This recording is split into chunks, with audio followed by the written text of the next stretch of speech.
Di sebuah desa terpencil di Belarusia, di tengah suhu sedingin 30 derajat Celcius yang membekukan tulang, seorang pemuda Asia tampak berlutut di hamparan salju. Di hadapannya, berdiri seorang gadis yang seumur hidupnya belum pernah benar-benar berinteraksi dengan orang asing.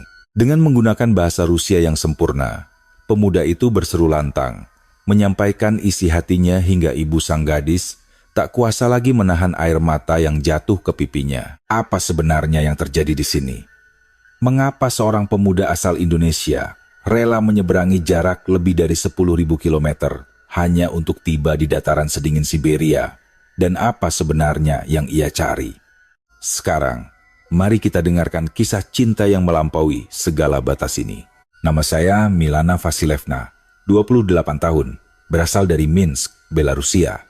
Saya adalah lulusan Universitas Negeri Belarusia dari Departemen Linguistik, dan saat ini saya bekerja di Institut Pertukaran Internasional.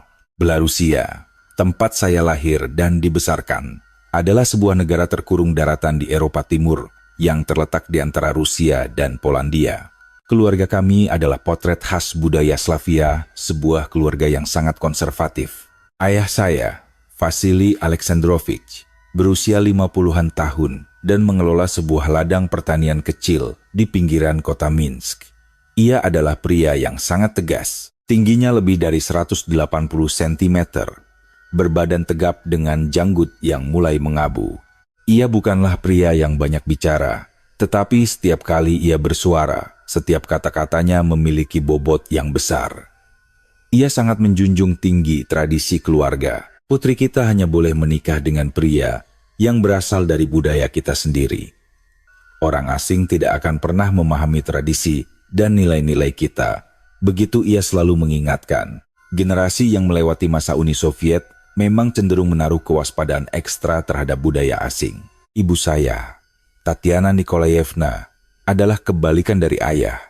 Ia sangat hangat dan ceria. Meski tubuhnya mungil dengan tinggi hanya 160 cm, kepribadiannya yang penuh semangat selalu berhasil menerangi seisi rumah.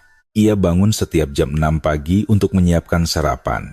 Dan di malam hari, sambil merajut, ia akan selalu bertanya tentang bagaimana hari yang saya lewati. Meskipun ia juga konservatif, ia jauh lebih berpikiran terbuka dibandingkan ayah. Milana, menuntut ilmu di luar negeri itu hal yang luar biasa. Tetapi jika menyangkut pernikahan, pilihlah pria dari budaya kita agar kalian bisa saling memahami, baik dalam bahasa maupun hati. Disitulah kau akan menemukan kebahagiaan seumur hidup. Ibuku sering mengingatkan. Rumah kami terletak di sebuah desa kecil, sekitar 1 jam perjalanan dari Minsk. Itu adalah rumah batu berlantai 2 dengan taman depan yang indah yang dirawat oleh ibu, serta kebun sayur dan kebun buah kecil milik ayah di bagian belakang. Di musim panas, ceri dan apel berbuah lebat. Di musim dingin, seluruh rumah tertutup salju, persis seperti pemandangan di buku cerita anak-anak. Di lingkungan inilah saya tumbuh dewasa. Saya hampir tidak tahu apa-apa tentang budaya Asia, tentang Indonesia. Yang saya tahu hanyalah bahwa negara tersebut memiliki pertumbuhan ekonomi yang sangat pesat. Meskipun saya mendengar budaya pop dan drama dari Asia sedang tren, saya hanya menganggapnya sebagai hiburan sesaat bagi kalangan remaja.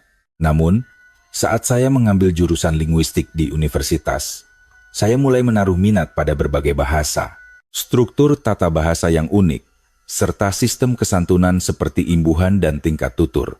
Dalam bahasa Indonesia secara akademis sangat menarik perhatian saya. Tapi saat itu, ketertarikan saya hanya sebatas itu saja. Semuanya berubah pada musim dingin tahun 2024. Pada bulan Desember itu, Minsk terasa jauh lebih dingin dari biasanya. Suhu anjlok hingga 25 derajat Celcius sejak awal Desember, dan tumpukan salju mencapai sepinggang. Saya bangun setiap jam 7 pagi dan memulai hari dengan secangkir teh panas yang disiapkan ibu. Teh adalah minuman tradisional yang sangat dicintai oleh orang Belarusia. Disiapkan dalam samovar dan diminum bersama selai atau madu. Pagi hari di desa kami begitu sunyi dan damai. Saat matahari terbit di sela-sela pepohonan birch yang berselimut salju, seluruh dunia berkilauan seolah ditaburi debu berlian. Perjalanan saya ke universitas memakan waktu sekitar 1,5 jam. Waktu yang saya habiskan dengan memandang keluar jendela bus itu adalah momen paling mendamaikan dalam hari saya. Pekerjaan di laboratorium linguistik universitas sudah menjadi rutinitas. Di pagi hari, saya menerjemahkan teks-teks ke dalam bahasa Indonesia, dan di sore hari, saya melakukan studi teori linguistik. Proyek yang sedang saya tangani adalah menerjemahkan karya sastra modern Indonesia ke dalam bahasa Rusia. Dan saya menghabiskan banyak waktu memikirkan bagaimana cara menyampaikan nuansa emosi orang Indonesia ke dalam bahasa kami. Sebagian besar, rekan peneliti saya mengambil spesialisasi bahasa Jerman atau Inggris. Ketika saya mengatakan bahwa saya mempelajari bahasa Indonesia, mereka sering bertanya, "Pilihanmu sungguh unik, mengapa bahasa Indonesia?" Saya pun menjawab, karakteristik linguistik bahasa Indonesia benar-benar menarik, dan perkembangan Indonesia dalam waktu singkat ini sangat mengagumkan. Saya ingin merasakan langsung kebudayaan itu. Setiap jam makan siang, kami makan di kantin universitas bersama rekan-rekan. Kami biasanya menyantap bors atau solyanka yang ditemani roti hitam. Itu adalah waktu yang menyenangkan, di mana kami mendiskusikan topik penelitian dan cerita sehari-hari. Sesekali, saya membagikan ekspresi baru atau perbedaan budaya yang saya pelajari dari Indonesia, dan teman-teman saya selalu takjub. Di sore hari, saya membaca buku tata bahasa Indonesia atau menerjemahkan tesis tentang budaya Indonesia. Sistem kesantunannya sangat kompleks dan menarik. Cara berbicara bisa berubah tergantung pada usia, status sosial, dan kedekatan. Walaupun bahasa Rusia juga memiliki tingkat kesantunan, detailnya tidak sama dengan yang ada di Indonesia. Setiap jam 6 sore, saya naik bus untuk pulang. Di musim dingin, langit mulai gelap sekitar pukul 4 sore, dan hari sudah malam ketika saya tiba di rumah. Saya menghabiskan waktu di bus dengan menggambar di jendela yang berembun atau menuliskan kosakata bahasa Indonesia. Hal-hal kecil ini semakin menguatkan harapan saya untuk bisa mengikuti program pertukaran pelajar ke Indonesia. Sesampainya di rumah, ibu sudah menyiapkan makan malam yang hangat dan menunggu saya. "Milana, bagaimana harimu? Apakah penelitianmu berjalan lancar?" tanyanya sambil mengusap punggung saya. Makan malam adalah waktu yang penting bagi keluarga kami untuk menutup hari. Ayah pulang dari ladang, dan meskipun wajahnya tampak lelah, ia mendengarkan cerita saya dengan saksama di meja makan. "Apakah ada penemuan baru tentang Indonesia? Bagaimana sebenarnya karakter orang Indonesia?" tanyanya. Di balik wajahnya yang serius, ia sebenarnya mengkhawatirkan apa yang saya pelajari. Setelah makan malam, kami semua berkumpul di ruang tamu sambil minum teh. Tontonan kami di TV biasanya adalah berita atau dokumenter. Sesekali, ketika berita tentang Indonesia muncul, kami semua menonton dengan serius. Terutama ketika ada berita tentang perkembangan teknologi atau industri di sana. Ayah akan menghela napas dan berkata, "Benar-benar negara yang menakjubkan." Dan pada bulan Oktober tahun itu, datanglah berita yang akan mengubah nasib saya.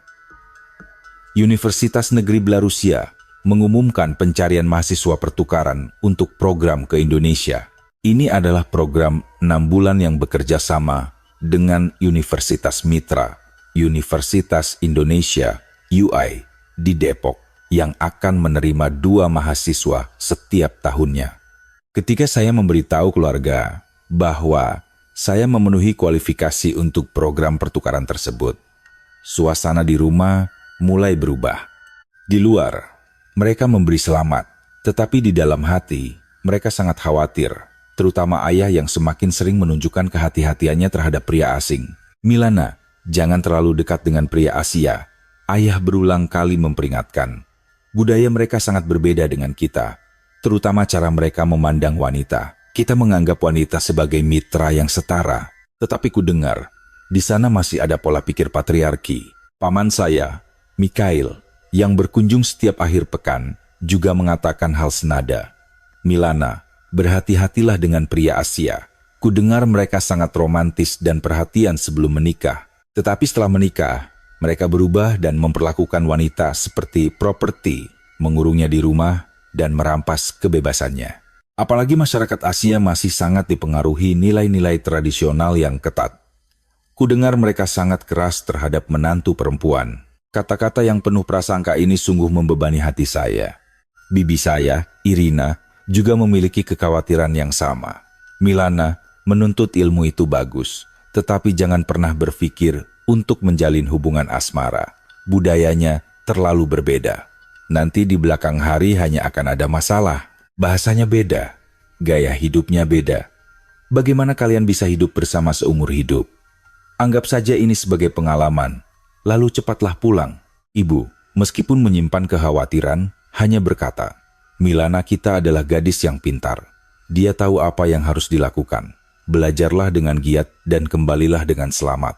Namun, setiap kali ia melihat saya mengepak koper, ia tidak bisa menyembunyikan kecemasannya. Reaksi orang-orang desa juga rumit. Kepala desa berkata, Milana akan belajar ke Indonesia. Luar biasa, desa kita bangga padamu. Tapi jangan terlalu lama. Nanti kau terpengaruh budaya asing dan melupakan tradisi kita. Para nenek di desa lebih terus terang lagi. Milana, pendidikan itu penting, tapi kau harus menikah di negara kita sendiri. Orang asing tidak bisa dipercaya, apalagi orang Asia. Penampilannya beda, budayanya beda. Kita tidak tahu akan jadi seperti apa anak-anakmu nanti. Semua peringatan yang terus-menerus ini menciptakan beban tak kasat mata. Awalnya saya hanya ingin belajar bahasa dan budaya. Tetapi rentetan nasihat ini membuat saya bertanya-tanya, bisakah saya pergi, fokus belajar, dan pulang tanpa hal lain yang terjadi? Kekhawatiran terbesar justru datang dari diri saya sendiri. Saya pada dasarnya adalah orang yang selalu ingin tahu dan mudah berteman. Jika saya bertemu dengan pria yang baik di Indonesia, apakah saya berani melanjutkan hubungan itu di tengah penolakan keluarga? Ataukah saya harus menurut pada keluarga, sekadar belajar, lalu pulang? 1 bulan sebelum keberangkatan, saya berbicara dengan profesor saya. Milana, ada banyak hal yang bisa kau pelajari di Indonesia. Tetapi jangan terlalu terbawa emosi. Fokus pada studimu adalah yang utama. Terutama, berhati-hatilah dalam bergaul agar tidak terjadi kesalahpahaman karena perbedaan budaya. Sahabat baik saya, Svetlana, berbicara lebih jujur. Milana, sejujurnya aku juga khawatir. Kau pada dasarnya sangat polos dan mudah percaya. Aku tidak tahu pria Indonesia itu seperti apa. Jangan mudah menyerahkan hatimu. Peringatannya. Lagi pula kau akan pulang setelah 6 bulan. Jika perasaanmu menjadi rumit, kau sendirilah yang akan menderita. Kekhawatiran-kekhawatiran ini terus menumpuk. Dan saat hari keberangkatan semakin dekat, rasa takut mulai mendominasi rasa antusiasme saya. Di malam hari saat sendirian, saya berpikir, apakah ini benar-benar keputusan yang tepat? Jangan-jangan apa yang dikhawatirkan keluarga saya memang akan terjadi. Suatu malam, ibu masuk ke kamar saya dan berkata dengan nada sangat serius. Milana, ibu punya satu permintaan. Selama di Indonesia, berhati-hatilah dengan siapapun yang kau temui, terutama dengan laki-laki.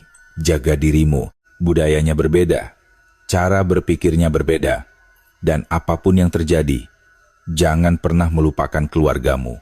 Sejauh apapun kau pergi, disinilah rumah aslimu dan kamilah keluargamu. Pastikan kau pulang setelah 6 bulan. Ingat itu, katanya sambil menggenggam tanganku erat-erat. Aku bisa merasakan tangan ibu sedikit gemetar karena dingin dan cemas. Senin, 2 Februari 2025. Akhirnya tibalah hari keberangkatan saya ke Indonesia.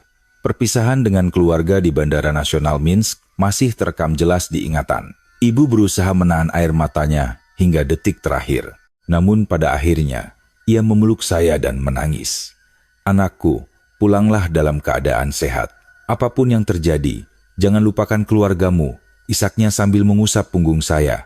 Setelah 13 jam penerbangan yang melelahkan, kesan pertama saya saat tiba di Bandara Internasional Soekarno-Hatta, Soweto, sangatlah kuat. Ukuran bandaranya saja sudah sangat masif. Tidak bisa dibandingkan dengan bandara di Minsk. Sangat besar dan modern. Semuanya sistematis, bersih, dan rapi. Papan petunjuknya sangat jelas. Keramahan para staf bandara dan sistem yang teratur adalah hal pertama yang membuat saya takjub. Sekitar pukul 2 siang, saat saya tiba di Pusat Pendidikan Bahasa Universitas Indonesia, UI, di Depok, sedang berlangsung orientasi untuk mahasiswa internasional. Berbagai mahasiswa dari penjuru dunia berkumpul. Hal yang paling mengejutkan saya adalah sikap sopan santun para mahasiswa Indonesia. Mereka mengangguk dengan penuh hormat saat menyapa, dan cara mereka menghormati orang yang lebih tua, bahkan ada tradisi mencium tangan atau salim, menunjukkan betapa masyarakat di negara ini sangat menjunjung tinggi tata krama. Pertemuan yang akan mengubah takdir saya dimulai pada sore itu. Di pesta penyambutan untuk mahasiswa internasional, panitia menugaskan sukarelawan untuk mendampingi mahasiswa dari setiap negara. Mahasiswa yang ditugaskan untuk lingkaran berbahasa Rusia adalah Bima Saputra, seseorang yang sebenarnya pernah saya kenal singkat melalui aplikasi pertukaran bahasa. Bima memiliki tinggi sekitar 175 cm, bertubuh proporsional, dan memancarkan kesan yang sangat ramah. Kesan pertama saya adalah ia sangat serius dan tulus. Cara bicaranya tenang dan penuh kehati-hatian. Yang terpenting, sorot matanya sangat jernih dan jujur. Ia mendekati saya dan menyapa, "Selamat sore. Anda dari Belarusia, bukan?" "Betul sekali. Anda datang dari tempat yang sangat jauh." Ketika ia menyapa saya dengan bahasa Rusia yang fasih, saya benar-benar terkejut. Bukan hanya pengucapannya yang akurat, tetapi intonasinya juga sangat alami. Ini adalah pertama kalinya saya melihat seorang pria Asia yang sangat mahir berbicara bahasa saya. Jantung saya tiba-tiba berdebar lebih kencang. "Bagaimana Anda bisa begitu mahir berbahasa kami?" tanya saya. Bima tertawa pelan, menunjukkan kerendahan hatinya. "Saya mahasiswa jurusan bisnis internasional tingkat akhir. Saya mengambil minor bahasa Rusia karena saya sangat tertarik dengan budaya Eropa Timur. Saya sudah mempelajarinya secara otodidak selama 3 tahun. Senang sekali bisa bertemu seseorang dari Belarusia. Dari sikapnya yang serius dan sopan, saya merasakan sesuatu yang sangat berbeda dibandingkan mahasiswa lainnya. Cara bicaranya sangat menghargai lawan bicara, dan pertanyaan-pertanyaannya menunjukkan rasa keingintahuan yang tulus. Bagaimana kebudayaan di Belarusia? Apa bedanya dengan Rusia? Ia mendengarkan jawaban saya dengan saksama. Saya menjelaskan bahwa Belarusia mirip dengan Rusia, tetapi lebih lembut, dan orang-orangnya lebih tenang, serta mencintai alam. Kami memiliki banyak hutan dan danau, sehingga budaya hidup berdampingan dengan alam sangatlah kuat. Bima mendengarkan dengan penuh minat, dan bertanya lagi, "Apakah kalian memiliki musik atau tarian tradisional di Belarusia?" Malam itu, setelah kembali ke asrama, bayangan Bima tak bisa hilang dari pikiran saya. Mengapa ia belajar bahasa Rusia dengan begitu serius? Apakah ini murni ketertarikan akademis? Dan yang terpenting, tatapan tulus dan sikap santunnya sungguh memikat hati. Kelas formal bahasa Indonesia saya dimulai keesokan harinya. Bima menawarkan sebuah ide kepada saya. "Apakah Anda mau melakukan pertukaran bahasa? Anda bisa mengajari saya bahasa Rusia yang lebih tepat, dan saya akan mengajari Anda bahasa Indonesia." Saya menjawab tanpa ragu, "Itu ide yang bagus." Sejujurnya, saya penasaran tentang Bima. Namun kesempatan untuk belajar bahasa Indonesia langsung dari penutur asli adalah yang terpenting. Pertukaran bahasa inilah yang kelak akan mengubah hidup saya sepenuhnya. Saat itu, saya sama sekali tidak menduganya. Awalnya, pertemuan ini murni untuk tujuan pendidikan.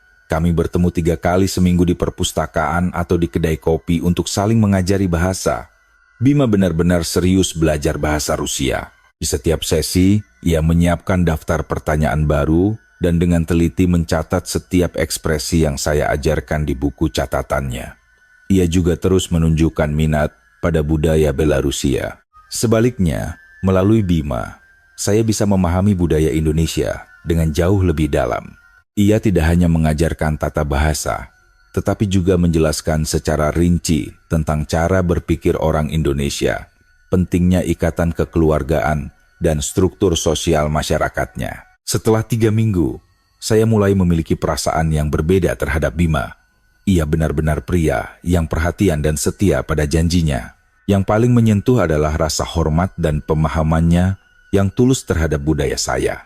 Namun di saat yang sama, suara peringatan dari keluarga saya terus bergema di benak saya. Semakin sering saya bertemu Bima, semakin saya terperosok dalam emosi yang rumit. Pertukaran bahasa yang awalnya 3 kali seminggu berubah menjadi pertemuan yang hampir terjadi setiap hari.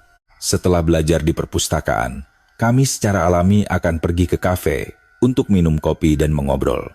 Kepedulian Bima sungguh luar biasa. Ketika saya kesulitan dengan suatu ekspresi bahasa Indonesia, ia memberikan banyak contoh agar mudah dipahami. Ketika ada aspek budaya Indonesia yang membingungkan, ia menjelaskan latar belakangnya secara detail. Dan yang terpenting, ia selalu mendengarkan setiap ucapan saya dengan sepenuh hati. Suatu hari, saya jatuh sakit dan harus istirahat di asrama. Tiba-tiba Bima mengirim pesan, "Milana, kamu tidak apa-apa. Bubur ayam sangat bagus untuk orang yang sedang demam. Aku memasaknya dan akan membawakannya untukmu. Kamu mau?" Awalnya saya menolak, berkata, "Terima kasih, Bima. Aku akan sembuh setelah minum obat dan tidur." Namun 1 jam kemudian, ia tiba di depan asrama membawa semangkuk bubur ayam hangat di dalam termos. "Bagaimana kau bisa membuatnya?" Saya bertanya dengan takyub. Ia menjawab, "Aku menelepon ibuku dan menanyakan resepnya. Orang yang sedang sakit butuh makanan yang hangat dan bergizi." Hati saya benar-benar tersentuh saat itu. Saya hampir belum pernah menerima perhatian sedalam ini bahkan ketika di Belarusia. Di hari lain, saya merasa sangat sedih karena homesick. Saya bilang padanya bahwa saya merindukan rumah. Bima lalu memberi saran, "Ada tempat di dekat sini yang pemandangannya mirip dengan alam di Minsk. Mari kita pergi ke sana bersama." Maka kami pun pergi ke Kebun Raya Bogor. Hamparan rumput yang luas, danau, dan pohon-pohon raksasa di sana benar-benar memiliki kemiripan dengan pemandangan di kampung halaman saya. Bima berjalan dengan tenang di samping saya dan berkata, "Kamu menyukainya, kan? Aku juga merasakan hal yang sama ketika aku pertama kali merantau dari rumahku di Jawa Timur untuk kuliah di sini." Empati dan pelipur lara darinya memberikan ketenangan yang luar biasa bagi hati saya. Sore itu, kami berjalan-jalan menyusuri Kebun Raya Bogor. Kami berbicara tentang kampung halaman, keluarga, cerita masa kecil, serta mimpi dan tujuan kami. Seiring berjalannya waktu, saya semakin merasa bahwa pria ini benar-benar istimewa. Tidak seperti beberapa pria lain yang mungkin hanya mencari hubungan singkat atau sekadar penasaran dengan wanita asing. Bima selalu ingin melakukan percakapan yang serius dan mendalam. Ia tertarik pada mimpi-mimpi saya. "Milana, apa pekerjaan impianmu nanti?" tanyanya. Saya menjawab, "Saya ingin menjadi seorang ahli linguistik dan melakukan penelitian yang menjembatani bahasa Indonesia dan Rusia. Saya ingin mempelajari perbedaan dan persamaan budaya dari kedua bahasa ini, serta berkontribusi dalam meningkatkan pemahaman antar bangsa." Mata Bima berbinar, dan ia berkata, "Itu mimpi yang luar biasa. Bahasa bukan sekadar alat komunikasi, melainkan wadah bagi budaya dan cara berpikir. Seseorang sepertimu yang menjembatani dua budaya akan menjadi sosok yang sangat berpengaruh dan bermakna." Ia benar-benar mendukung saya sepenuhnya. Namun di saat yang sama, kekhawatiran realistis mulai muncul. Program pertukaran ini hanya berlangsung 6 bulan dan waktu berlalu dengan sangat cepat. Apakah benar jika saya menjadi terlalu dekat dengan Bima? Pertanyaan ini terus menghantui. Setiap kali saya melakukan panggilan video dengan keluarga, gejolak batin itu selalu terlihat. Ibu bertanya, "Milana, bagaimana kehidupan di Indonesia? Apakah kau berteman dengan baik?" Saya menjawab dengan hati-hati, "Mereka semua sangat baik. Terutama, saya punya satu teman pria Indonesia yang sangat pandai berbahasa Rusia. Dia banyak membantu saya." Ayah langsung menyela, "Apakah dia pacarmu?" Saya panik dan buru-buru menjawab, "Bukan, Ayah. Dia hanya teman pertukaran bahasa. Ini murni tentang pelajaran." Namun ekspresi ayah tetap serius. "Milana, tidak peduli sekeras apa kau menyebutnya hubungan murni, isi kepala pria itu bisa saja berbeda. Jangan terlalu dekat. Kau akan pulang setelah 6 bulan. Jangan pernah lupakan itu," tegasnya. Reaksi dari sesama mahasiswa pertukaran asal Belarusia juga tidak kalah rumit. Svetlana, yang mengikuti program yang sama, berkata, "Milana, kau terlalu sering bertemu dengan pria Indonesia itu, ya? Kurasa kau harus sedikit berhati-hati." Saya terkejut dan bertanya, "Mengapa?" Svetlana memberikan peringatan. "Kudengar pria-pria di sini hanya baik padamu di awal, apalagi kepada wanita asing. Pada akhirnya, mereka akan menikah dengan wanita dari budaya mereka sendiri. Orang asing hanya dijadikan mainan." Kata-kata penuh prasangka dari teman-teman ini membuat pikiran saya semakin kacau. Di satu sisi, saya berterima kasih atas kepedulian mereka. Tapi di sisi lain, apakah mereka berhak menghakimi perasaan saya? Meski begitu, waktu yang saya habiskan bersama Bima benar-benar membahagiakan, sangat natural dan nyaman. Ia membawa saya ke berbagai tempat di Indonesia untuk mengenalkan budayanya. Ketika kami pergi ke kota tua Jakarta, kami berfoto dengan menyewa pakaian tradisional saya memakai kebaya dan kain batik. Bima menatap saya dan berkata, "Milana, kau terlihat seperti putri keraton dengan kebaya itu. Kau sangat cantik." Mendengar pujian tulusnya, wajah saya merona merah dan saya menunduk. Bima tersenyum dan berkata, "Sikap malumu itu benar-benar menggemaskan." Kenangan yang paling tak terlupakan adalah hari ketika kami pergi ke Taman Bunga Nusantara di Cipanas, sebuah tempat dengan pemandangan indah yang dipenuhi bunga mekar di pertengahan April. Saat kami berjalan di bawah terowongan bunga Bougainvillea, Bima berbicara dengan hati-hati, "Milana, aku juga punya sesuatu yang ingin kuakui. Awalnya aku memang hanya ingin melakukan pertukaran bahasa, tapi sekarang, waktu yang kuhabiskan bersamamu adalah bagian paling membahagiakan dalam hariku." Mendengar kata-kata itu, jantung saya berdegup kencang. Aku juga, Bima. Aku bahagia saat bersamamu. Tetapi, aku harus pulang ke Belarusia setelah 6 bulan, kataku dengan hati-hati. Setelah hari itu, hubungan kami menjadi terasa agak canggung. Kami telah memastikan perasaan satu sama lain, tetapi karena ketidakpastian masa depan, kami tidak bisa sepenuhnya membuka hati. Seiring berjalannya waktu, situasi menjadi semakin pelik. Kedekatan saya dengan Bima semakin memancing kekhawatiran dari orang-orang di sekitar, terutama reaksi teman-teman Belarusia saya yang menjadi semakin negatif. Suatu hari, Svetlana menarik saya ke samping dan berbicara dengan nada serius. "Milana, sejujurnya, kupikir kau sedang berada di jalan yang berbahaya. Kau bertemu pria Indonesia itu hampir setiap hari. Itu bukan lagi sekadar pertemanan. Apa maksudmu?" Kami hanya bertukar bahasa dan belajar budaya Belaku. Tetapi Svetlana menggeleng. "Milana, lihatlah wajahmu. Setiap kali namanya disebut, matamu berbinar. Kau sudah jatuh cinta padanya, kan?" Tatiana, teman kami yang lain, ikut menimpali. "Aku juga khawatir. Kau tidak tahu sifat asli pria Asia, kan? Di awal mereka sangat romantis dan penuh perhatian, tapi itu hanya taktik untuk menjeratmu. Begitu wanita sudah menyerahkan hatinya, kelakuan mereka akan berubah total." Masalah yang jauh lebih besar adalah panggilan video dengan keluargaku. Suatu hari, ibu bertanya, "Milana, ekspresimu belakangan ini aneh. Ada masalah apa?" Saya panik. Bahkan dari balik layar video, ibu bisa merasakan perubahan emosi saya. "Tidak ada apa-apa, Ma. Hanya sedikit lelah belajar," alasan saya. Namun saya tidak bisa menipu mata ibu. Pada akhirnya, karena tidak bisa lagi menyembunyikannya, saya dengan hati-hati mengaku, "Iya, saya punya teman pria orang Indonesia. Dia sangat baik dan banyak membantu saya dalam belajar dan memahami budaya Indonesia." Pada saat itulah, saya melihat ayah masuk ke dalam bingkai layar. Wajah ibu berubah serius dan ia membisikkan sesuatu pada ayah. Seketika, wajah ayah menjadi pucat pasi. "Milana, segera hentikan pertemuanmu dengan pria itu."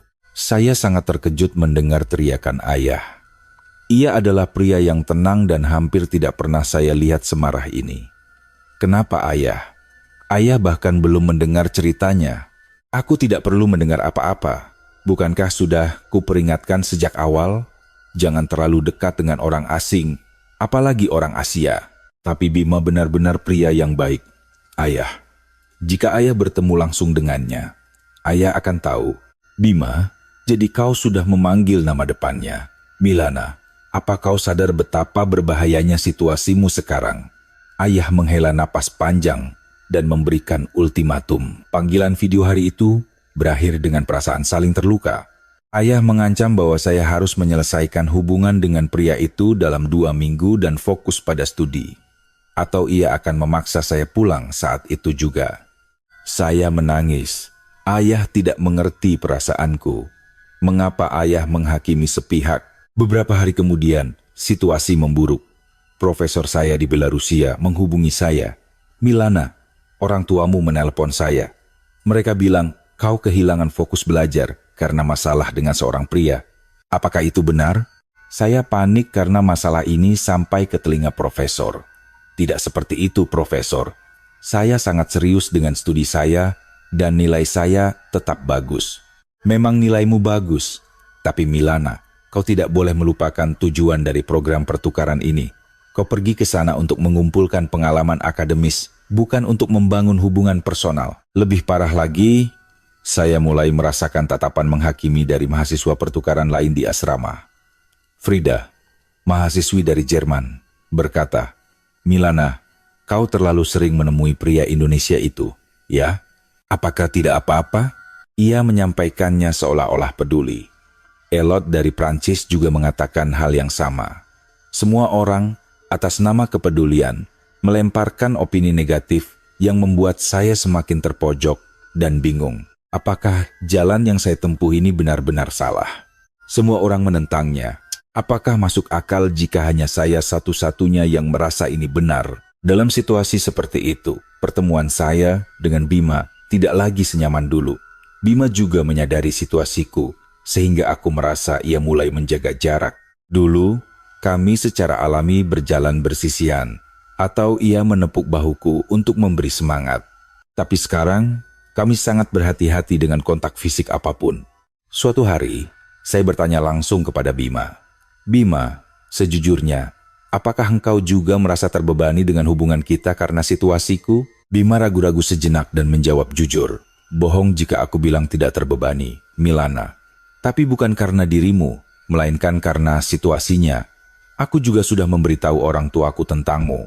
Apakah orang tuamu juga menentang? Tidak sampai menentang keras, tetapi mereka sangat khawatir.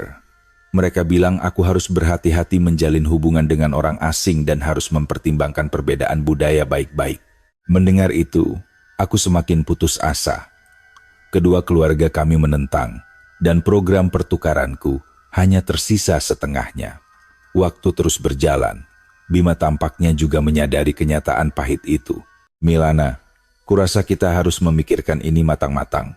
Jika kita memaksakan diri untuk lanjut, kita mungkin hanya akan saling menyakiti. Jantungku serasa jatuh ke dasar perut. Apa maksudmu, Milana? Kau tahu bahwa kau akan pulang ke Belarusia beberapa bulan lagi, dan aku akan tetap di Indonesia. Kedua keluarga kita menentang. Jadi, sebaiknya kita menyerah saja. Bima terdiam cukup lama, lalu menunduk. Aku tidak bermaksud mudah menyerah, Milana. Aku hanya ingin kita menghadapi ini dengan lebih logis. Hari itu, untuk pertama kalinya kami bertengkar. Kami berpisah dengan perasaan hancur. Selama beberapa hari, kami tidak saling bicara. Hari-hari itu sungguh menyiksa. Aku tidak pernah tahu bahwa hari tanpa Bima akan terasa sekosong ini. Namun di sisi lain, aku mulai merenung. Jangan-jangan apa yang dikatakan orang lain memang benar. Apakah ini murni kesalahpahamanku belaka?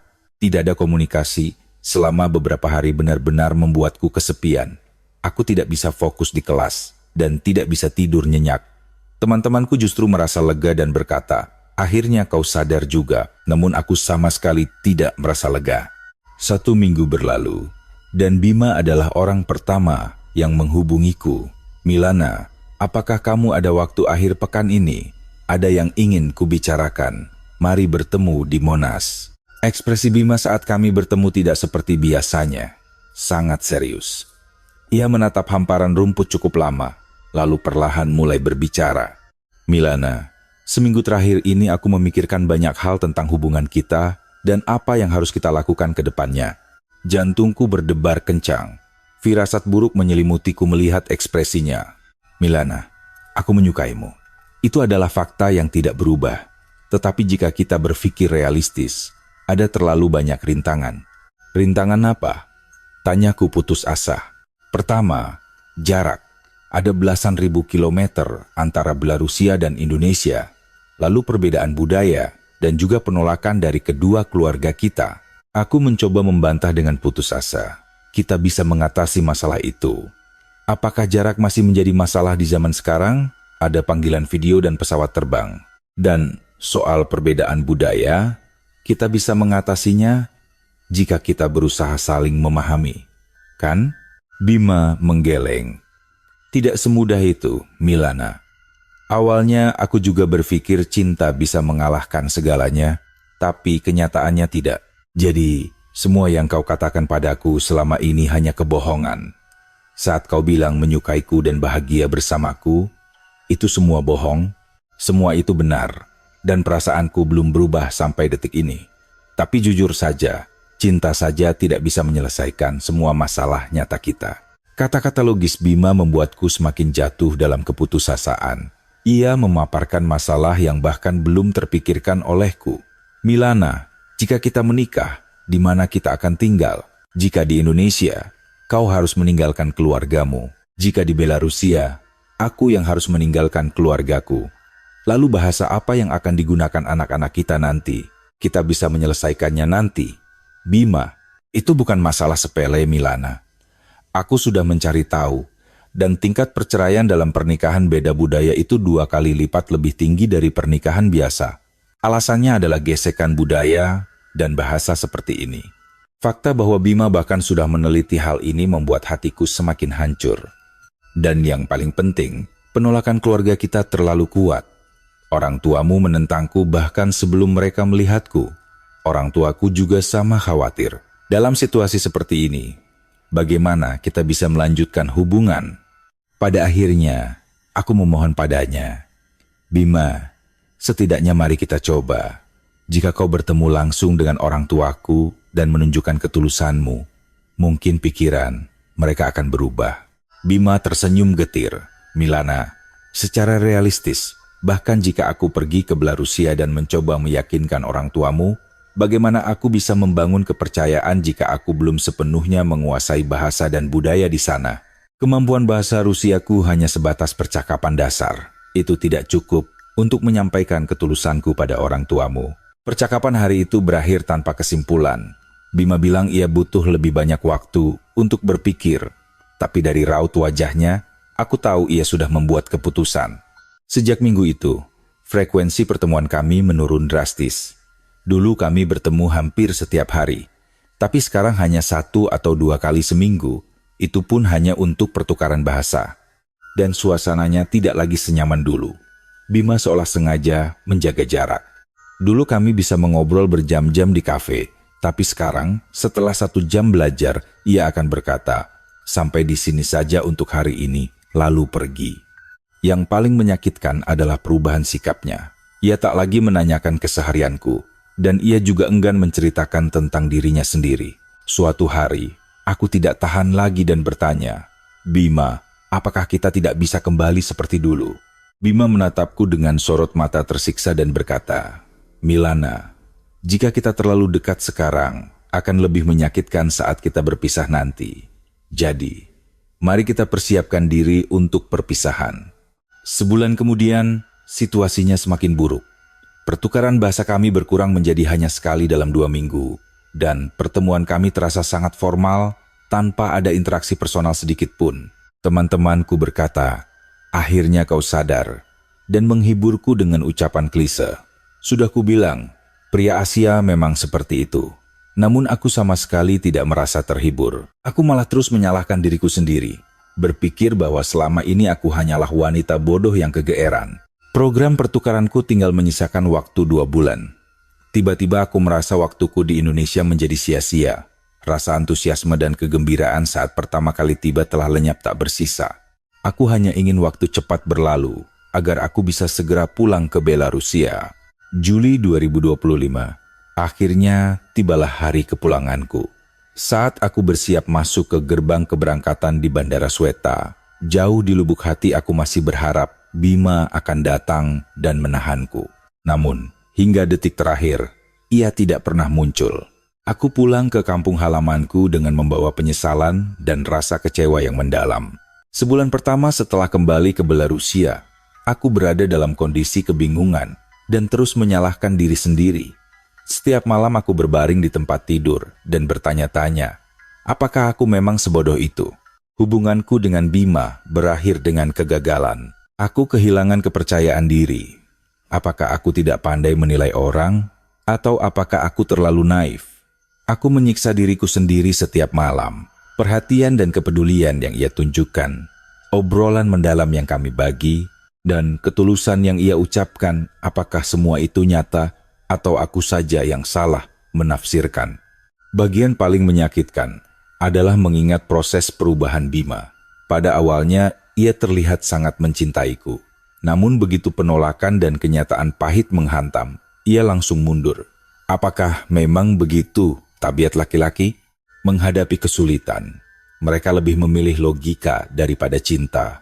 Pemikiran pahit ini terus menghantuiku. Namun di sisi lain, aku teringat kata-katanya. Waktu bersamamu adalah momen paling membahagiakan. Aku benar-benar menyukaimu, Milana. Apakah kata-kata itu tulus pada saat itu, tapi kemudian pikirannya berubah? Rasa ragu terhadap diriku sendirilah yang paling menyiksa. Apakah aku terlalu naif? Apakah asmara antar negara memang serumit ini? Aku kehilangan kepercayaan diriku sepenuhnya. Teman-temanku terus berkata, sudah kami bilang, hubungan seperti itu tidak akan bertahan lama. Dan kenyataan bahwa mereka tampaknya benar membuatku semakin terpuruk. Akulah yang salah paham. Orang lain benar karena melihat realita, sementara aku hidup dalam mimpi. Namun di sudut kecil hatiku, rasa rindu terhadap Bima masih tersisa. Setiap kali aku teringat kafe atau taman yang pernah kami kunjungi, dadaku terasa sesak. Percakapan dengan keluarga di rumah juga terasa berat. Ibu berkata, Milana, wajahmu terlihat lebih cerah belakangan ini. Baguslah, kau memang seharusnya fokus pada studimu. Aku hanya bisa memaksakan senyum dan berkata, iya Ma, aku belajar banyak. Ayah jauh lebih belak-belakan. Milana, urusan dengan pria Indonesia itu sudah benar-benar selesai, kan? Aku benar, bukan? Sangat sulit membangun hubungan yang mendalam dengan orang dari budaya yang sangat berbeda. Setiap kali mendengar ucapan seperti itu, dadaku sesak. Meski aku enggan mengakuinya, apakah ayah benar? Apakah aku yang terlalu keras kepala? Jika saja dari awal aku mendengarkan keluargaku, aku tidak akan terluka sedalam ini. Meski penuh penyesalan, aku juga merasa bahwa setidaknya hal ini pantas dicoba. Tidak semua romansa beda negara berakhir dengan kegagalan. Suatu malam, karena rasa sakit yang tak tertahankan, aku menuliskan perasaanku di buku harian. Hari ini, tepat 6 minggu sejak aku dan Bima berpisah. Awalnya ada amarah, lalu penyesalan, dan sekarang hanya ada kehampaan. Apakah masih penting? Apakah perhatian Bima dulu itu nyata atau palsu? Yang terpenting adalah kenyataan bahwa hubungan kami tidak berlanjut. Semua orang menentang. Semua orang bilang itu mustahil.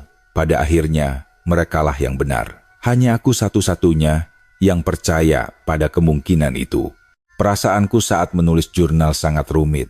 Di satu sisi aku ingin menyerah dan mengaku kalah. Di sisi lain, masih ada sedikit penyesalan. Apakah benar-benar harus berakhir seperti ini? Tidakkah kita bisa mencoba sekali lagi? Namun pikiran itu sia-sia belaka, karena aku tidak bisa berjuang sendirian jika Bima telah menutup pintu hatinya. Hari-hari pun berlalu.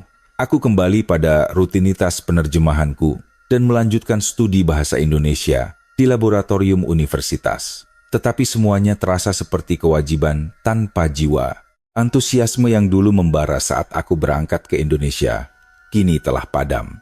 Aku hanya menjalani hari demi hari. Sebenarnya, ada sedikit harapan bahwa Bima mungkin akan berubah pikiran, bahwa ia mungkin akan menghubungiku lagi. Tetapi hal itu tidak pernah terjadi.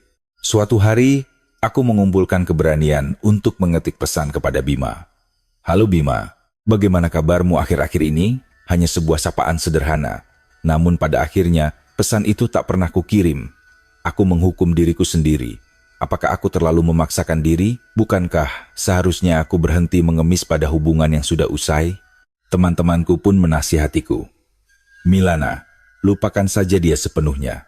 Jika kau terus mengurung diri di masa lalu, kau akan kehilangan peluang-peluang baru. 1 bulan kemudian, aku mulai menata kembali kehidupan normalku secara perlahan. Kuakui, itu tetaplah pengalaman yang berharga. Bahasa Indonesiaku jauh meningkat. Karierku juga semakin luas. Aku mencoba mengubur sisa-sisa penyesalan itu jauh di sudut hatiku. Namun di palung hati yang terdalam, masih ada percikan api harapan yang menolak untuk padam. Kita tidak pernah tahu apa yang akan terjadi hingga saat terakhir, bukan? Siapa tahu akan ada keajaiban. Meskipun ini harapan yang tidak realistis, aku tidak bisa sepenuhnya menghapusnya. Saat aku menjalani kehidupan sehariku di Belarusia dengan emosi yang kompleks, tak pernah sekalipun terlintas di benakku bahwa sebuah peristiwa tak terduga akan terjadi. Tepat di saat aku sudah menyerah dan menerima nasibku, takdir sedang mempersiapkan sebuah plot twist yang mengejutkan. Dan momen pembalikan takdir itu tiba pada suatu Sabtu pagi, tanggal 25 Agustus. Pagi itu, aku sedang bersantai seperti biasa. Tiba-tiba aku mendengar suara ibu yang memanggil dengan nada panik. "Milana, cepat kemari, ada tamu untukmu." Dari nada suara ibu, aku bisa merasakan ada sesuatu yang sangat mendesak. Aku bergegas bangun, bertanya-tanya apa yang sedang terjadi. Aku berjalan ke ruang tamu, masih mengenakan piyama tidurku. Dan di sana, aku melihat sebuah pemandangan yang membuat otakku berhenti bekerja. Di ambang pintu rumah kami, berdirilah seorang pemuda Asia dengan sebuah koper besar di tangannya. Kesadaranku akan realitas ketika memudar. Apakah ini mimpi? Apakah aku sedang berhalusinasi? Namun saat pria itu mengangkat wajahnya dan menatap lurus ke arahku, jantungku nyaris berhenti berdetak. Itu adalah Bima. Melihat Bima, pria yang terbang melintasi jarak 10.000 kilometer, hanya untuk berdiri di depan pintu rumah kami, membuat pikiranku kosong melompong. Bima, meskipun wajahnya tampak kelelahan setelah menempuh perjalanan melintasi benua, dengan sangat sopan menyapa menggunakan bahasa Rusia yang terdengar jauh lebih fasih dari sebelumnya. "Selamat pagi. Nama saya Bima Saputra, dari Indonesia. Saya datang untuk menemui Milana." Ekspresi ayah dan ibu benar-benar menunjukkan keterkejutan luar biasa. Menatap pemuda Asia yang tak dikenal ini, wajah ayah langsung memucat. Ibu yang kebingungan hanya bisa menatap bergantian kepadaku dan Bima. Ayah bertanya dengan nada kasar, "Siapa pria ini? Mengapa dia datang ke rumah kita?" Aku buru-buru menyela, "Ayah, dia temanku. Ini Bima yang kukenal di Indonesia." Namun suaraku bergetar saat menyebut kata teman. Aku tidak tahu bagaimana harus menjelaskan hubungan kami yang rumit di hadapan orang tuaku. Bima membungkuk dalam-dalam dan berkata dengan tenang, "Mohon maafkan saya atas kedatangan yang tiba-tiba dan mengejutkan ini. Saya memiliki niat untuk menjalin hubungan yang serius dengan Milana. Dan saya datang kemari untuk secara formal meminta restu dari Anda, orang tuanya." Seketika ruang tamu menjadi sunyi senyap. Wajah ayah semakin memucat pasi. Ibu yang tampak khawatir bergumam, "Milana, apa sebenarnya yang terjadi di sini?" Aku sendiri panik. Aku sama sekali tidak menduga Bima akan nekat datang ke Belarusia dan langsung meminta restu orang tuaku. Ayah mulai naik pitam. "Apa maksudmu? Kau mau membawa putriku pergi?" Ibu segera menengahi untuk mendinginkan suasana. "Sayang, biarkan dia masuk dulu. Mari kita bicarakan ini di dalam." Dan begitu saja, Bima melangkah masuk ke rumah kami. Melihatnya duduk di sofa ruang tamu kami, terasa begitu tidak nyata. Sebulan yang lalu, aku mengira semuanya sudah benar-benar berakhir. Dan sekarang ia tiba-tiba muncul di hadapanku. Bima mulai berbicara dengan sangat hati-hati. "Pertama-tama, saya memohon maaf atas kunjungan mendadak ini. Tetapi saya ingin menyampaikan secara langsung perasaan saya terhadap Milana kepada Anda berdua." Ayah membalas dengan dingin, "Anak muda, aku tidak tahu apa isi kepalamu datang kemari. Tetapi kami tidak punya sedikit pun niat untuk mengirim putri kami ke luar negeri. Bapak, saya tidak bermaksud membawa Milana ke Indonesia secara paksa. Maksud saya, dimanapun kami tinggal nanti, saya berjanji akan menjaga Milana seumur hidup saya." Perkataan itu memancing sedikit ketertarikan dari ibu. "Jadi, apa sebenarnya hubunganmu dengan Milana kami?" Bima menatapku sejenak, lalu menjawab dengan jujur, "Saya mencintai Milana. Kami awalnya bertemu untuk bertukar bahasa. Namun seiring berjalannya waktu, tumbuh perasaan yang sangat tulus di hati saya."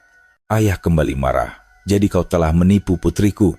Tetapi, hal yang paling mengejutkan adalah betapa siapnya Bima menghadapi momen ini.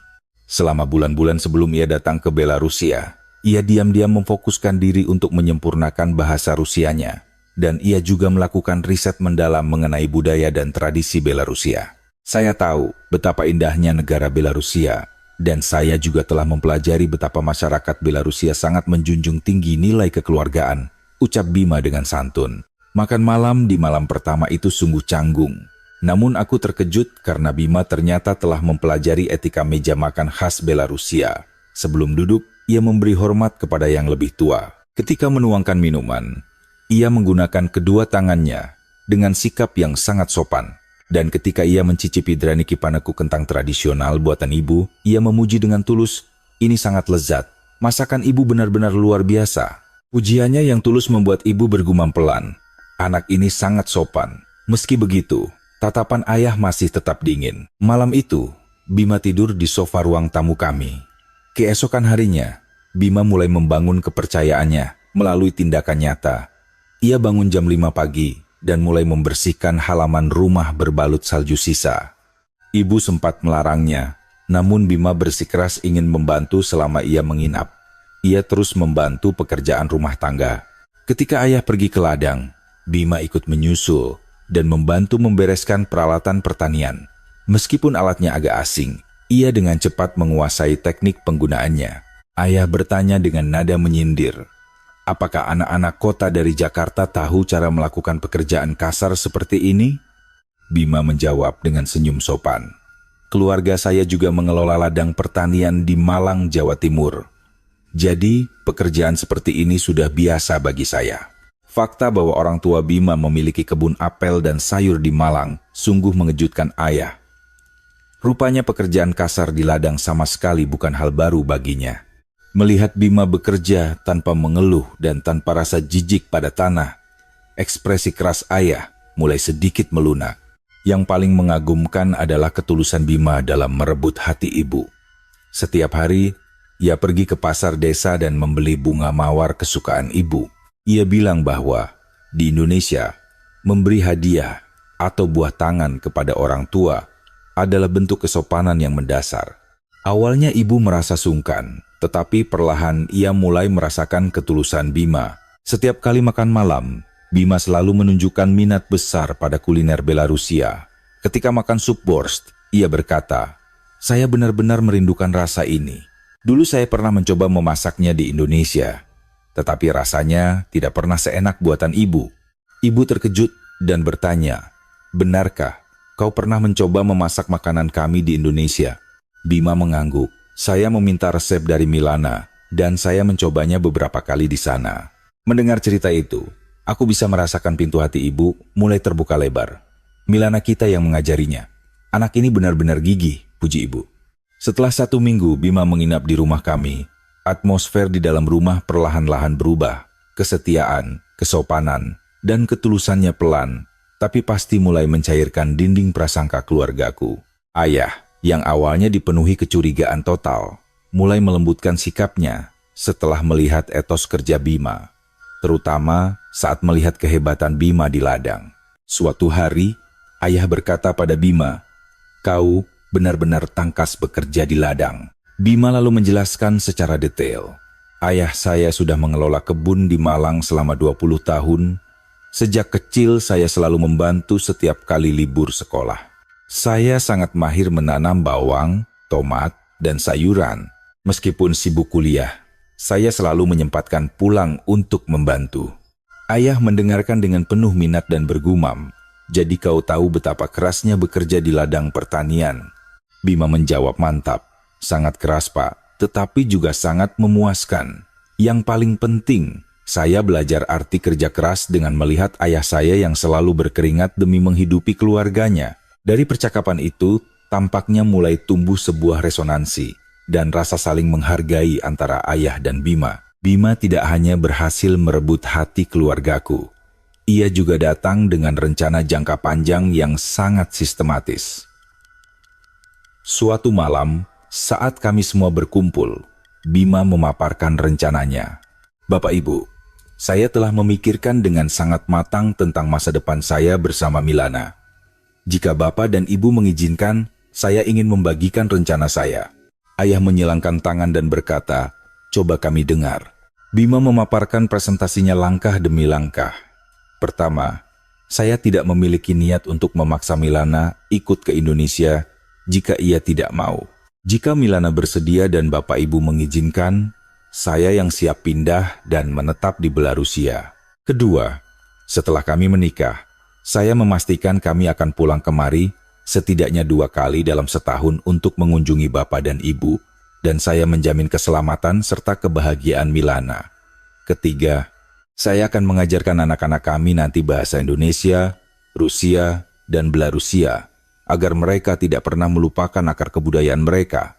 Ibu terbelalak kagum. "Benarkah kau bersedia melakukan semua itu?" Bima mengangguk tegas. "Ya, saya berjanji. Dan saya juga sudah mencari peluang pekerjaan yang bisa saya lakukan dari Belarusia. Ada banyak perusahaan konsultan untuk perusahaan teknologi yang ingin berekspansi ke Eropa Timur, atau pekerjaan yang berhubungan dengan ekspor-impor antara Indonesia dan Belarusia." Ayah mengernyit. "Pekerjaan macam apa persisnya?" Bima mengeluarkan dokumen yang telah ia siapkan dengan rapi. Saat ini banyak perusahaan startup dan teknologi asal Indonesia yang ingin menembus pasar Eropa Timur, tetapi mereka kekurangan ahli yang memahami kultur lokal di sini. Saya lulusan bisnis internasional dan saya menguasai bahasa Rusia, jadi saya sangat kualifikasi untuk itu. Dan Milana adalah pakar linguistik, jadi kami bisa bekerja sama di bidang penerjemahan, negosiasi, dan interpretasi. Aku benar-benar ternganga melihat Bima telah menyiapkan rencana senyata ini. Ia tidak hanya datang bermodalkan cinta kosong. Ia datang dengan solusi konkret untuk setiap masalah realistis yang dulu menjadi penghalang kami. Dan sejujurnya, saya sangat menghormati budaya Belarusia, lanjut Bima. Saya terus belajar bahasa Rusia dan menggali lebih dalam tentang sejarah kalian. Saya akan selalu menjaga akar budaya Milana. Sambil berbicara, Bima menunjukkan buku-buku sejarah dan literatur Belarusia yang ia bawa. Aku bisa merasakan seberapa keras usahanya. Mata ibu berkaca-kaca. Pikiran anak ini sungguh sangat panjang dan dewasa. Ayah juga tampak terkejut, namun rencana Bima tak berhenti di situ. Saya juga bermimpi untuk membangun sebuah bisnis pertukaran budaya bersama Milana yang akan menjadi jembatan antara kedua negara. Memperkenalkan keindahan budaya dan kerajinan Belarusia kepada orang Indonesia, dan sebaliknya, membawa batik, kopi, dan kebudayaan Indonesia ke Belarusia. Aku bertanya penasaran, bagaimana cara kau melakukannya? Bima menjelaskan. Misalnya, kita bisa mengimpor kerajinan tangan kayu tradisional Belarusia ke Indonesia, atau memperkenalkan produk kecantikan dan makanan khas Indonesia ke pasar Belarusia. Saya juga ingin merancang program pertukaran pemuda agar generasi baru dari kedua negara bisa saling belajar. Rencana Bima benar-benar komprehensif dan visioner. Ia tidak hanya ingin menikahiku, ia benar-benar ingin menjadi jembatan antara bangsa kami. Dan yang paling penting, Bima menatapku. Saya ingin mendukung penuh mimpi-mimpi Milana. Saya akan membantu Milana mengejar karier linguistiknya. Biar saya yang mengurus urusan bisnisnya dan Milana yang memimpin aspek akademisnya. Jika kami melangkah bersama, saya yakin kami bisa menciptakan sesuatu yang sangat berarti. Mendengar ucapan itu, air mataku menetes. Bima memikirkan mimpiku dengan sangat serius. Pria yang dulu mundur karena mempertimbangkan masalah realistis di Indonesia, kini telah kembali setelah menemukan solusi untuk semua masalah itu. Ayah menghela napas. "Anak muda, aku tahu niatmu tulus, tapi bicara itu mudah. Praktiknya dalam kehidupan nyata sangatlah sulit." Bima menjawab teguh. "Itulah sebabnya saya datang langsung kemari untuk membuktikannya melalui tindakan, bukan sekadar kata-kata. Saya juga sudah memberitahu orang tua saya tentang semua ini. Awalnya mereka khawatir, namun sekarang mereka mendukung penuh keputusan saya. Mereka juga sangat ingin melihat Bapak, Ibu, dan Milana, serta mengatakan bahwa mereka bersedia terbang ke Belarusia." Ibu terkejut. "Benarkah orang tuamu mengatakan hal itu?" Bima lalu mengambil ponselnya dan melakukan panggilan video ke keluarganya. Di layar, muncul wajah orang tua Bima yang sedang berada di rumah mereka di Malang. Dengan bahasa Rusia yang telah dilatih, Ibu Bima menyapa, "Selamat pagi, Bapak dan Ibu Milana. Bima, kami telah menemukan seorang wanita yang sangat luar biasa, dan kami sangat bahagia. Kami akan menyayangi Milana layaknya putri kandung kami sendiri." Ayah Bima menimpali, "Kami berencana akan berkunjung ke Belarusia. Kami berharap kedua keluarga kita bisa menjadi saudara." Melihat pemandangan itu, pertahanan orang tuaku runtuh. Ibu menangis haru dan berkata, "Anak-anak ini sungguh memiliki niat yang suci." Ayah terdiam cukup lama, lalu menatap Bima. "Anak muda, aku sekarang mengerti isi hatimu." Ekspresi ayah berubah menjadi lembut untuk pertama kalinya. Memasuki minggu kedua, Bima menginap. Atmosfer rumah kami dipenuhi kehangatan. Perencanaan Bima yang matang dan ketulusan hatinya telah mengubah segalanya. Ayah tidak lagi bersikap defensif, melainkan mulai menunjukkan pengakuannya. Suatu pagi, ayah berkata pada Bima, "Kita punya pekerjaan yang cukup berat hari ini. Maukah kau membantu?" Ayah mengajaknya membersihkan dan merenovasi gudang penyimpanan yang sudah tua. Itu adalah pekerjaan yang kotor, berdebu, dan melelahkan. Tapi tanpa ragu Bima menjawab, "Tentu saja, Ayah. Saya akan membantu dengan sepenuh tenaga." Melihat Bima bekerja seharian penuh debu tanpa mengeluh, ayah akhirnya tersenyum puas. Anak ini benar-benar tangguh. Setelah mandi malam itu, Bima melapor, gudangnya sudah bersih total. "Ayah, sekarang penyimpanan alat pertanian akan jauh lebih efisien." Ayah tertawa kecil dengan wajah bangga. Yang paling menonjol dari Bima adalah ia tidak hanya bekerja sebagai pesuruh, ia juga memberikan ide-ide cerdas. Saat bekerja di ladang, ia menyarankan, "Ayah, kalau jalur irigasinya kita buat seperti ini, sepertinya akan lebih hemat air." Ia memberikan banyak saran yang membangun. Hubungannya dengan ibu juga semakin akrab. Bunga mawar yang dibelinya setiap pagi sudah menjadi rutinitas manis. Ibu bahkan mulai memasak makanan khusus untuk Bima. "Bima, ini kue biskuit tradisional Prianki buatan ibu. Cobalah." Bima mengunyahnya dengan lahap dan memuji. "Wah, rasanya luar biasa. Kalau ibu mengajari saya resepnya, saya bisa membukakan toko roti kecil di Indonesia nanti." Ibu tertawa senang. "Tentu saja ibu akan mengajarimu."